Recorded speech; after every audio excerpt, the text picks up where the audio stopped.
Now with the most local news, this is 8 News Now, live local now. Hi, everyone. Thank you so much for joining us here at 2 o'clock. We're getting ready for the day. Well, some of us are getting ready for the day. Just started our shift. Hope you're having a wonderful day. It's beautiful outside. It was a little cloudy in the morning, but I know things have changed a bit, Kirsten. Yes. Thank you for that lovely intro, Ozzy. And we've got a lot to cover today. Yeah. Of course, we know a lot of Americans were glued to their TV sets last night at 6 o'clock. 6 p.m. For President Trump taking the podium for his first official State of the Union address of his second term, one of the longest on record it turned out to be.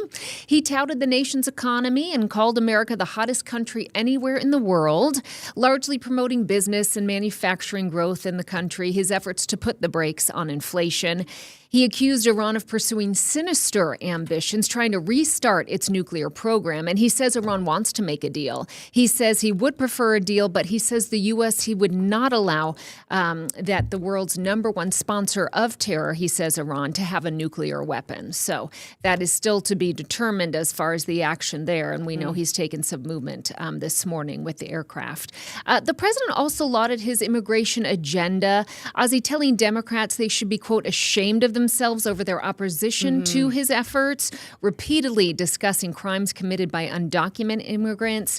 I know you're going to have the Democrats' response. This all amidst a 60% disapproval rating at this point. One last thing on health care. He did promise to offer Americans who don't have access to employer-sponsored retirement accounts the option of a plan similar to federal employees' thrift saving plan. And he says roughly about 56 million Americans do fall into that category, Ozzy. Yeah, now let's go to the Democratic response. Virginia Governor Abigail Spanberger delivered a 12-minute response, Democratic response. It's a tough gig. It's definitely a tough gig to be a part of. She criticized what President Trump was saying about affordability, the cost of living, for the high costs in housing, healthcare, energy, groceries, you name it. She also condemned immigration, the aggressive ICE raids, and deportation tactics by the Trump administration. She also brought up national security. And at the end of it all, she basically said what the president was saying was all a lie. All of it was lies, and asked the question to the American people, do you feel like your life has changed? Has it improved? That was kind of her wrap-up question as well.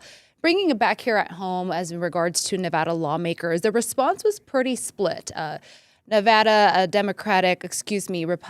Republican Governor Joe Lombardo praised the president's speech, his efforts, and basically saying that Nevada aligns with the priorities the president discussed about during his speech. Meanwhile, Senators Catherine Cortez Masto, Jackie Rosen, along with Attorney General Ford, basically said the same thing along the lines what the Virginia governor also said, the cost of living has impacted the lives of Nevadans here. So again, it was just a split response there, Kirsten. And then finally, and we're going to talk about this later on a lighter note, the president did announce that he was awarding the Presidential Medal of Freedom to Team USA, who also showed up, and everyone was able to gather there together and to celebrate the team. Yes, that was very lovely. He also honored 2 service members with the Congressional Medal of Honor, including a 100-year-old veteran. So nice wrap up there, Ozzy.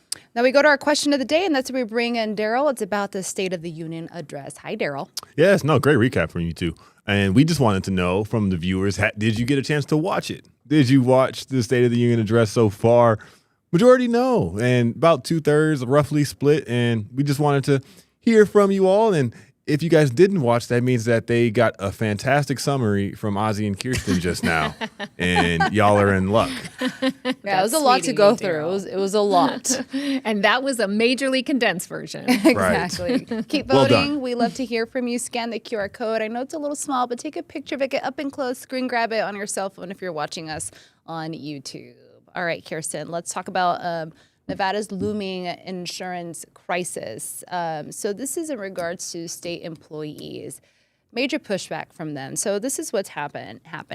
State employees and retirees basically sounding the alarm over a projected spike when it comes to health insurance premiums specifically. It's going to be expensive. There was a recent meeting with the Public Employees Benefits Program. So basically, there are a state agency that kind of administers a healthcare insurance and dental for state employees, and also Nevada state employees, retirees, and their dependents. There we go. I was trying to get my thoughts together. So it was a tense atmosphere during this meeting because there was a warning of a mass exodus if the state goes through with the significant premium increase. Initially, there was whispers of an 84% increase. So they came back. Officials have said they kind of try to calm down those fears, Kirsten. Initially now, and it's going to be 30%. But 30% is still like a pay cut for some of these people and their paychecks if you really think about it. A 30% increase is a 30% increase.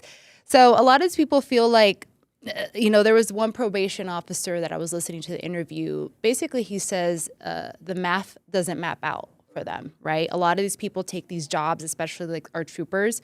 There's already a shortage of troopers. They take these jobs because of the benefits, right? And to have that kind of taken away, in a way, it's like, okay, how are we going to attract more people to these roles, And a lot of these workers are already paying for them and their dependent, like say a child, like us, how we do it. It's $200, and some of them will now be paying, if this goes through and everything, will be paying more than $400. That's a lot of money. And I know you have an update on the rates when this should be happening or meeting. Ozzy, we're almost in March, and they're going to be meeting again to set it in stone sometime next month. So we, of course, are following this closely, and we'll keep you posted and talk to people along the way who it affects. Yeah. Oh, one more thing. There was a deficit, too, that I was reading, a reported deficit of roughly $56 million. But initially it was 100, and then there was like an audit. So that was also a major thing that came up during this meeting. So... Okay, well, that's money going towards something that's so important and a skyrocket there. But you are talking now about some refunds. People could get some money back. Oh, yeah, some refunds. So NV Energy. We did reports on this. A lot of customers were getting bills, right? They're like, why am I paying more than hundreds and some thousands? A lot of money. I remember doing those stories. Yeah. If you are an NV Energy customer or former one, this is for you. A refund could be coming your way. So the utility company announcing that it will be returning more than $63 million. That's a lot of money. And this goes all the way back to 2002.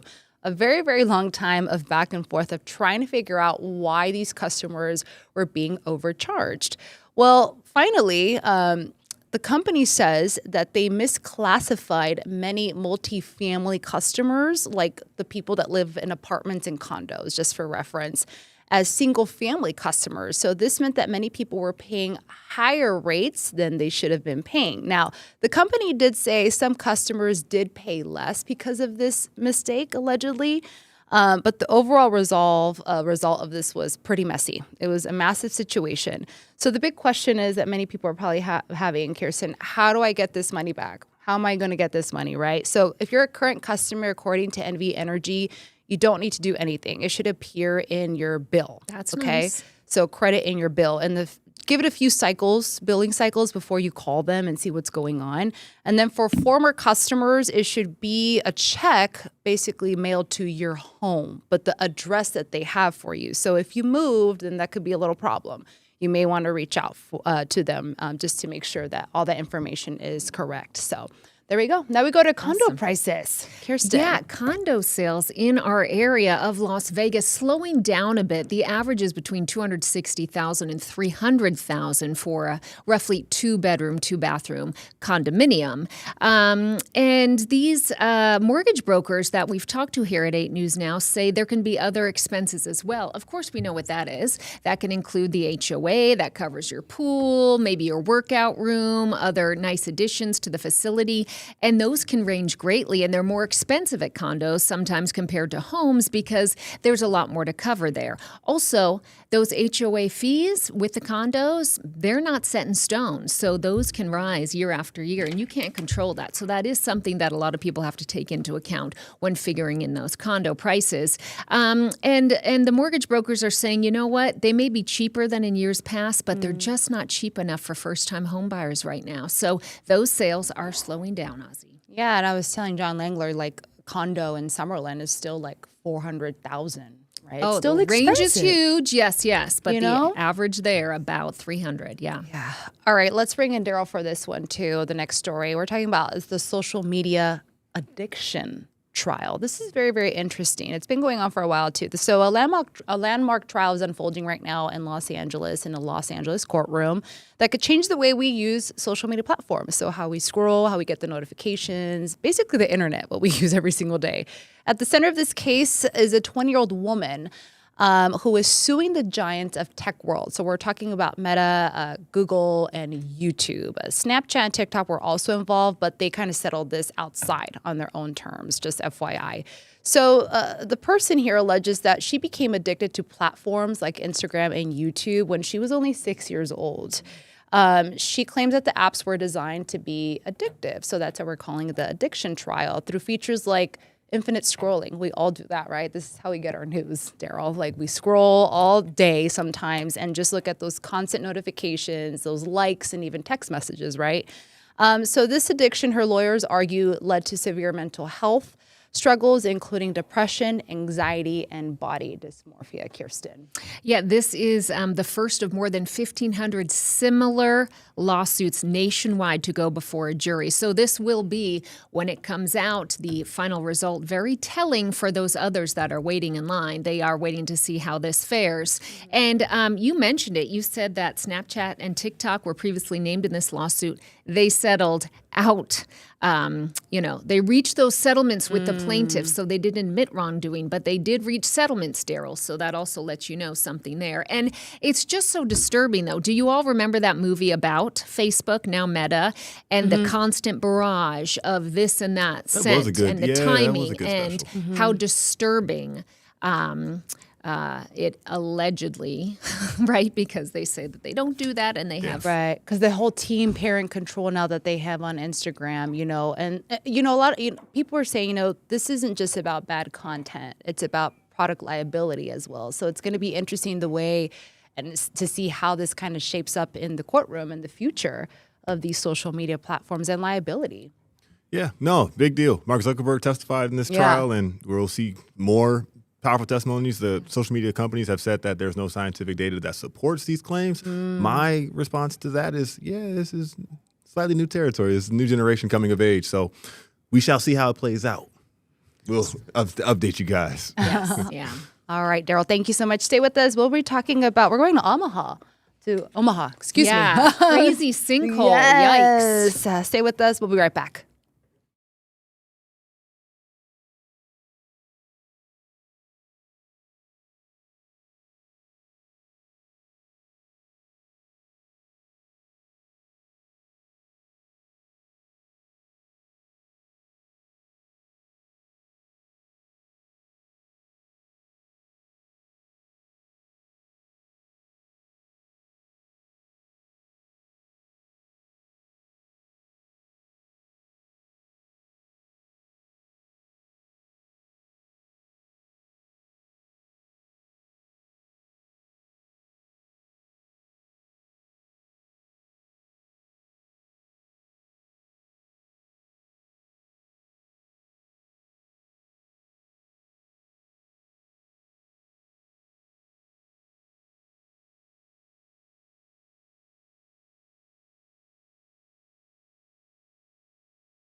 Now with the most local news, this is 8 News Now, live local now. And we hope you're having a great Wednesday, hump day. Ozzy and myself and Daryl and Carlos making up our team here, streaming at 2 p.m. We're in for some beautiful weather coming up toward the end of this week. Keeping that trend going, Sherry will have the latest for us. Another mild spring-like day for us with high clouds that have been coming in since overnight hours. If you have any desires to get up to the mountains while there's still snow up there, temperatures are getting a little more spring-like with highs in the upper 40s to near 50 degrees at Lee Canyon. Overall air quality is good, but with the light winds, it's just keeping some really little bits of pollution in the air, nothing to really spread it around and get it out of here. We're still looking to be well above normal with highs in the mid to upper 70s today. The sunrise was 6:17, 5:31 is the sunset, and in between the sunrise, sunset, we plan on seeing off and on clouds. That's just kind of almost every day this week, and we're definitely feeling the allergies blooming already with tree pollen, ash, elm, and juniper, and these warmer than normal temperatures will keep things just busting open. More snow showers, they're feeling those and seeing those across the Northeast with those extra chilly temperatures way behind that nor'easter from at the beginning of the week, but still just adding a little insult to injury back there across places that have been buried for the last few days. For us, very mild weather continues. Snow showers and rain showers falling apart up north. The high clouds, we'll still see those off and on through the rest of the week, and way above normal temperatures, feeling like spring. Mid to upper 70s today, record-setting mid-80s by Saturday to finish off February. Holy cow, mid-80s, that's 20 degrees above normal as we roll into the weekend. Enjoy our nice weather. It's pretty easy living. Quite a difference when Sherry says, holy cow. Yeah, 85. That's nuts. Legitimately. And guess what else is nuts? This video we're about to show you, so don't look away because you got to see it from the very beginning here. There's a sinkhole. Right there to the right of your screen. This happened in Nebraska. And basically swallowing up that SUV and other vehicle, Ozzy. Oh, my goodness. It was scary. Thankfully, no one was hurt. We do also see in the video, in a little bit, you'll see people kind of witnesses around there running to help the people there. It was scary. So I was able to listen briefly to a news conference as to how did this happen? How did this happen? So basically, officials out there say the likely culprit, they said, is an underground pressurized water leak. Now, during our 10 a.m. streaming, I did bring up how, this is natural, right? This could happen naturally, but sometimes what triggers a collapse are like construction, a sewer leak, you name it. So they're saying it's a pressurized water leak. They also explain when water leaks under the street, it erodes the soil. So since pavement isn't designed to support its own weight without the soil underneath, that's when we see situations like this happen. A void, what you would say, is created. So again, this is an ongoing investigation. They're still trying to figure out, more into it, how this all really, really happened. And again, no one was hurt, and this was in Omaha. Yeah, those two drivers were able to help each other out, in fact. Yeah. So we've got an amazing nonprofit in town that's been helping veterans with reestablishing a place to live, a place to work, to get help with a food pantry, and it's called Caridad. And the CEO is Meredith Spriggs. She was one of our Remarkable Women finalists back in 2023. She herself was homeless back in 2008. She was living on the streets of San Diego. She had a master's degree. She was teaching at a university, but she couldn't hold down 2 part-time jobs in 2008, and she was forced to turn to the streets. So after a year living on the streets, she said, I want to do something to help humanize homelessness. So she brought her nonprofit here to Las Vegas, and she's been helping veterans and other displaced individuals at Hebron Home. That's the video you're seeing. And there's a food pantry, there's a closet, there's donations. She helps them get jobs. Since 2021, she's helped some 400 individuals with a number of things. She's helped 70 individuals get some real work. An amazing, amazing lady. But their lease on the property was canceled before it actually had expired in October. So that's happening way in advance of what they were planning for. And a lot of these tenants now are out of a place to live live because it's turned into a weekly place to rent, and they just simply can't afford it. And what couples with that is the fact that the kitchen is gone, the clothing closet, the food pantry that helped these individuals. So Meredith is an amazing woman. She is quite resourceful. They are looking for a new property. I have no doubt they will find one and the community will pitch in, but that is what's happening over there. Yeah, we did also reach out to the property owners in regards to the lease that you mentioned. We haven't heard back. It's just very heartbreaking to see that because, like you said, so many people rely on this, and they help them get back on their feet, get a job. So we'll keep an eye on this story. All right, a new chapter for junior high. I love this story. It was a day of celebration, a lot of smiles. This is Frank F. Garside Junior High School. A lot of history for this high school, actually. So this is located near Torrey Pines in Alta. It first opened its doors in 1962, and basically we're celebrating here a rebuild of it. So much money invested, but it's all for the greater good. It's all for our students. But if you walked into campus today, you wouldn't really recognize it. The school has undergone a massive full-scale remodel, like I mentioned, to bring it into the modern age. So they're trying to focus more on AI, a lot of focus on STEM. The new Garside is designed with the future in mind. And like I said, the school now features, I guess, flexible learning spaces. So now we're going to hear from the principal and what he has to say in the future. We're going into AI, and we're looking at artificial intelligence. We're looking at future careers, at what our students are going to be able to do. This is a very important curriculum for our students to be a part of, and we want to provide them the best education possible. That is a Principal Smirk. As you can see, also talking about AI, super, super excited. They want to provide the best education possible, and that's the focus, especially for this neighborhood and the kids there. So I'm really, really excited. It's all about the tech and future. What did you say? Oh, nice. That's awesome. Okay. Does he love it? Yeah, 6th grade, so transitioning, getting used to But it. kids It's are a very shock. vocal. Kids are very vocal if they love where they go. Yes. I'm so happy for the school and for your nephew, Yeah, too. no, good upgrades.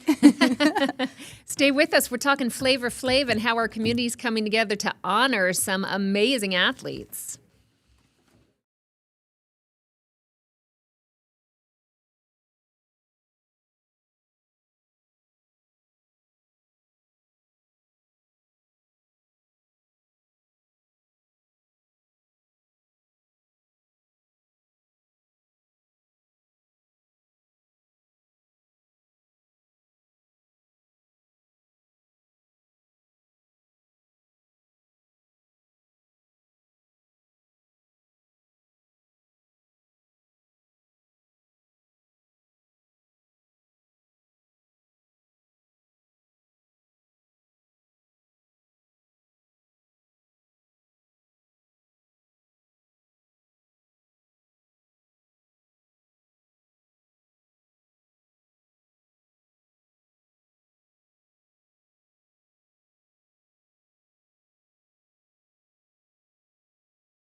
Now with the most local news, this is 8 News Now, live local now.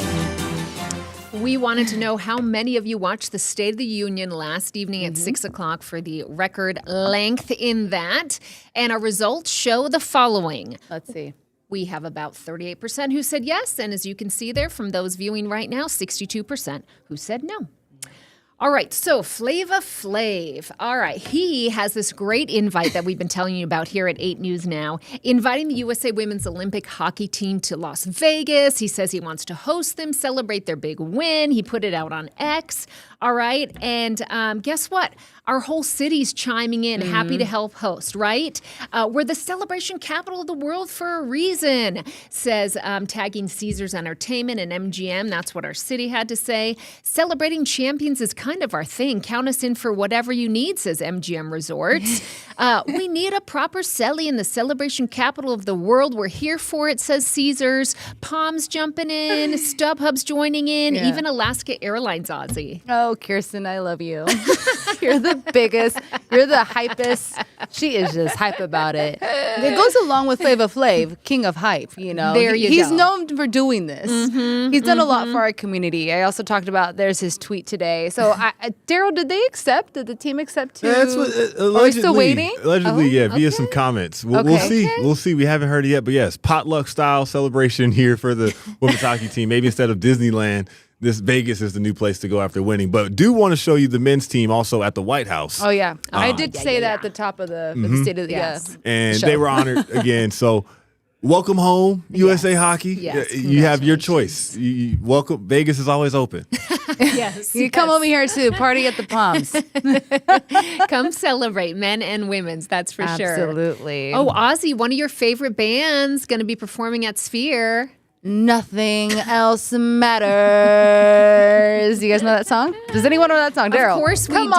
I see you. Yeah, Yeah, we no. all know that song. We're talking about Metallica, baby. Let's get ready. I'm so excited. This is my workout song when I'm in a bad mood. But I love them. So the world's most high-tech venue is about to get louder because that's Metallica. Okay, and the theme is around with what you're seeing. Metallica, Life Burns Faster. So that's basically Sphere in Las Vegas. That's what it's titled. So the band will take over for 8 dates in October 2026 of this year. So the shows are scheduled. Write this down. Text it to yourself.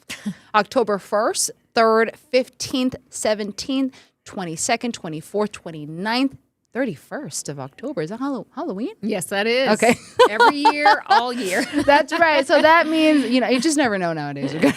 So that means they'll be performing for Halloween night. It's perfect.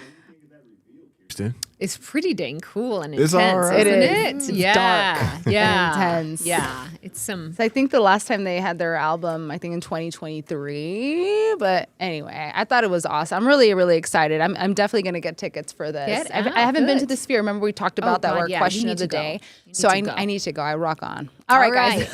You rock on out there. We will. All right, guys. Thank you so much for joining us. We'll see you soon. Bye.